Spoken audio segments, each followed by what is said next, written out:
Amashuri ya leta n'afashwa na leta ku bw'amasezerano agenerwa amafaranga y'ibikorwa bitandukanye, hakiyongeraho agenewe kugaburira abana ku mashuri ndetse n'umusanzu w'ababyeyi.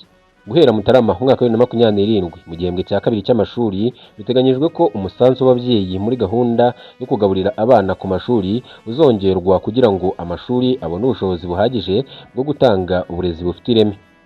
Mu mashuri y'incuke n'abanza umusanzu uzava ku mafaranga 975 ugere ku mafaranga 2000. Mu mashuri yisumbuye abana biga bataha uzava ku mafaranga 19,000 ugere ku mafaranga 24,000. Mu mashuri yisumbuye acumbikira abanyeshuri ababyeyi bazajya batanga amafaranga 110,000 mu gihe avuye ku mafaranga 85,000. Amasaha amasomo atangiriraho ntabwo azahinduka, ahubwo abarimu bazajya bigisha kugeza saa 9:30, hanyuma igihe gisigaye cyose abanyeshuri babe bari mu bikorwa byunganira ibyo bize batahe saa 11 nk'uko bisanzwe. Nongere kuguha ikaze mu makuru agezweho ku Imena TV 01. Icyo usabwa nta kindi ni ugukora subscribe kugira ngo tujye turushaho kubana umunsi ku wundi mu makuru atandukanye tugutegurira, yaba ayo mu Rwanda ndetse no hanze yarwo. Wibutsa kandi ko ushobora kudukurikira ku rubuga rwacu www.imenapressrwanda.com kugira ngo ujye ubasha gusoma amakuru tuba tukugejejeho ako kanya mu gihe tuba tukiri kuyategura ngo tuyakugezeho no kuri uyu muyoboro wa YouTube wa Imena TV 01. Ngiye nk'uko maze kubimenyera nitwa Emmanuel Niringiyumukiza, ni ngiye kugutegurira aya makuru kandi nkayakugezaho. Reka nguhe ikaze. Imena TV Rwanda, the voice of the people, stay informed with exclusive news you won't find anywhere else. Only on Imena TV Rwanda, always at the forefront. Imena TV Rwanda, the voice of the people, stay informed with exclusive news you won't find anywhere else, only on. Minisiteri y'Uburezi yatangaje impinduka enye zikomeye zigiye gukorwa mu burezi hagamijwe kuzamura ireme ry'imyigire n'imyigishirize no kongera ubushobozi bw'abarimu. Izo mpinduka zirimo kongera igihe abanyeshuri biga mu mashuri nderaburezi bamaraga mu ishuri, kongera umusanzu w'ababyeyi muri gahunda yo kugaburira abana ku mashuri no gukaza ingamba zo kurwanya imyitwarire mibi mu mashuri. Guhera muri Nzeri umwaka wa 2026 abanyeshuri bazinjira mu mashuri nderabarezi TTC bazajya bakurikira gahunda y'imyaka 5 aho kuba imyaka 3 nk'uko byari bisanzwe. Iyi mpinduka igamije gutuma abarimu bo mu mashuri abanza bahabwa amahugurwa yimbitse mu mwuga mbere yo gutangira kwigisha. Ikigamijwe nuko abarimu bigisha mu mashuri abanza bagomba kuba bararangije kaminuza aho kuba ayisumbuye nk'uko byari bimeze. Gahunda isanzwe yanenzwe kuba idaha abanyeshuri umwanya uhagije wo kwiga uburyo bwo gutanga amasomo, kuyobora ishuri, gusobanukirwa imikurire y'umwana no kwimenyereza umwuga mu mashuri. Minisitiri w'Uburezi Nsengimana Joseph ubwo yari mu kiganiro na RBA yavuze ko gahunda yo gushyira abarimu bize kaminuza mu mashuri abanza bizakorwa mu myaka 10. Yagize ati muri gahunda rero tuzazamura icyiciro cy'abarimu bigisha mu mashuri abanza kugira ngo mu gihe kiri imbere abarimu bazabe bafite impamyabushobozi igera ku ya kaminuza lisansi, ariko ibyo tuzabikora mu byiciro bibiri. Abafite AD tuzabageza kuri A1, abafite diplome y'amashuri yisumbuye tubageze kuri A1, icyiciro cya kabiri bazava kuri A1 bajye kuri A0. Ibi tuzabikora mu myaka 10.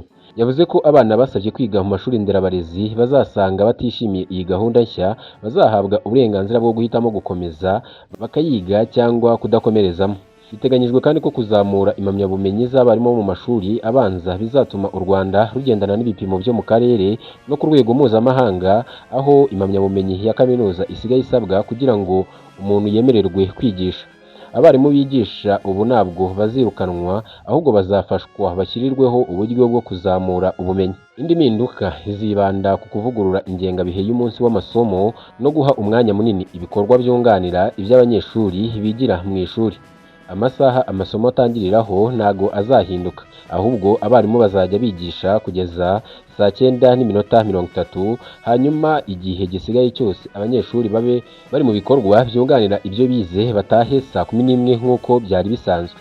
Ibyo bizajya bikorwa kuva ku wa mbere kugeza ku wa kane, hanyuma ku wa gatanu abanyeshuri batahe saa 9:30, abarimu babone umwanya wo gukora ibikorwa bindi bigamije kunoza akazi kabo. Ibikorwa byunganira amasomo bizafasha abana guteza imbere guhanga udushya, gukorera hamwe n'ubundi bumenyi bukenerwa mu buzima. Ibyo bikorwa birimo nko kujya mu matsinda yo kuganiriramo debate club cyangwa se débat n'ibindi bifitanye isano n'amasomo biga. Yagize ati ni uburyo ushimangira ibyo wize ariko uticaye mu ishuri. Urugero, Icyongereza iyo wicaye mu ishuri bakubwira ikibonezamvugo cyangwa grammar, ariko amasomo nyunganira nteganyanyigisho no kujya mu matsinda yo kuganira cyangwa debate club. Ubundi ibi ntabwo twabikoraga. Ibi bikorwa bizajya bikorerwa ku mashuri hifashishijwe ibikorwa remezo bihari, ariko abanyeshuri baticaye mu ishuri ngo mwarimu yigishe ahagaze imbere yabo. Minisitiri Joseph yagize ati bizafasha mu buryo abana biga. Muri iyo mpinduka ku wa gatanu abana bazajya bataha saa 9:30. Abarimu bakeneye kujya muri aya mahugurwa ntago bakeneye kubikora abana bari ku ishuri. Biteganyijwe ko iyi gahunda izafasha umwana gutera imbere mu myigire, mu mibanire n'abandi no mu marangamutima, ari nako ategurirwa kugira ubumenyi n'ubushobozi bukenewe.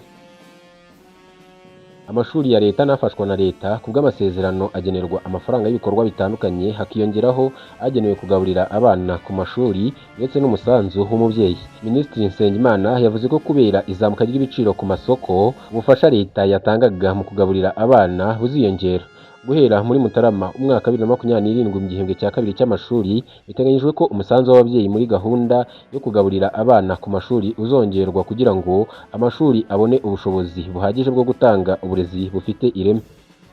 Mu mashuri y'incuke n'abanza umusanzu uzava ku mafaranga 975 ugere ku mafaranga 2000. Mu mashuri yisumbuye abana biga bataha umusanzu uzava ku mafaranga 19,500 ugere ku mafaranga 24,000 y'amafaranga y'u Rwanda.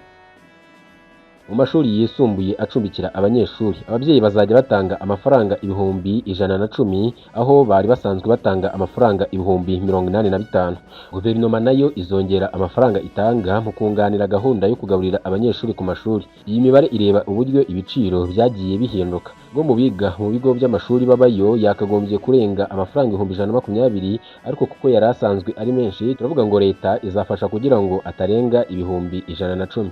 Amafaranga agamije ibikorwa bitandukanye cyangwa se capitation grant aziyongeraho 65%. Ibi byakozwe nyuma yo kubona ko amafaranga yatangwaga atajyanye n'aho ibiciro bigeze ku masoko. Izindi mpinduka ni ugukaza ingamba zo kurwanya imyitwarire mibi mu mashuri hagamijwe kuyagira ahantu hatekanye kandi hatuje. Amashuri azashyiraho ingamba zikomeye zo gukumira ihohoterwa, gutoteza abandi no kwangiza ibikoresho by'ishuri.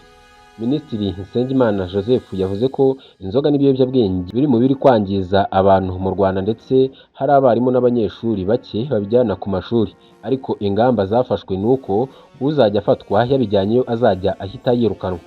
Yagize ati ishuri rigomba kuba ahantu hatarangwa inzoga n'ibiyobyabwenge na bike, ntabwo bigomba kuhagaragara. Uzabifatanwa ku ishuri yaba umunyeshuri, umwarimu, umuyobozi w'ishuri, umukozi wo mu gikoni azahita yirukanwa. Abanyeshuri kuko tugomba kubafasha, tuzakorana n'inzego z'ibanze tubafashirize hanze hatari mu ishuri. By'umwihariko abanyeshuri barwana ku ishuri, abakoresha ibiyobyabwenge n'inzoga bazajya bahita birukanwa bagifatwa. Ikindi kandi ni uko abarimu n'abandi bakozi b'amashuri nabo bazajya birukanwa mu gihe bafatanywe inzoga cyangwa se ibindi biyobyabwenge. Ndagushimiye we twabanye muri aya makuru yaragezweho ku Imena TV 01. Icyo usabwa nta kindi no gukora subscribe kugira ngo tujye turushaho kubana umunsi ku wundi. Njyewe yaguteguriye kandi nk'abanyakugejejeho nitwa Emmanuel Niringiyumukiza. Amahoro y'Imana nabane namwe naho mu makuru yandi turi kugutegurira mu kanya.